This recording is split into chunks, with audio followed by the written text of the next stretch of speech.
Director ഇവിടെ ഉണ്ട്, ആർട്ടിസ്റ്റുകൾ അനിൽ കുഞ്ഞപ്പൻ. ഗംഭീരമായിട്ട് ചെയ്തിട്ടുണ്ട്. കാരണം 5 കഥകളുടെ കഥയായിട്ട് ഇറക്കാൻ സാധിച്ചെങ്ങനെ? അല്ല, അഞ്ച് കഥയായിട്ട് എടുത്തു. അത് ഒരു മിക്സ് ചെയ്യണ്ടെന്ന് വിചാരിച്ചു. കാരണം 5 ഡിഫറെന്റ് കഥയാണ്. അതിലൊരു മെസ്സേജിങ് ഉണ്ട്. തുടങ്ങിയപ്പോഴേ കുറെ ഇമോഷൻസ് ആയിരുന്നു, ക്ലൈമാക്സിലൊക്കെ കുറെ പൊട്ടിച്ചിരിക്കാനൊക്കെ തോന്നി.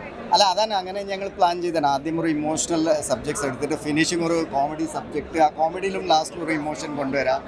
അതൊക്കെ സക്സസ്. പുതുമുഖങ്ങളെ കൊണ്ടുവരാനുള്ള ധൈര്യം എനിക്ക് തോന്നുന്നു അതൊരു ചാലഞ്ച് ആയിരുന്നു. But I love that challenge. പുതുമുഖങ്ങളെ കൂടെ വർക്ക് ചെയ്യുമ്പോൾ അവർ ഭയങ്കര ഒരു സപ്പോർട്ടീവ് ആണ് നമുക്ക്. അപ്പൊ എനിക്ക് ഇഷ്ടപ്പെട്ടു. ഇപ്പൊ പ്രദീപ് പറയാം, ഉഗ്രം പടം, ഒന്നും പറയാനില്ല.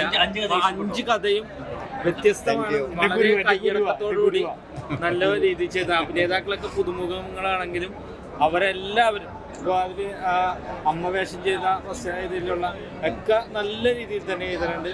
വളരെ നല്ലൊരു താങ്ക് യു സോ മച്ച്.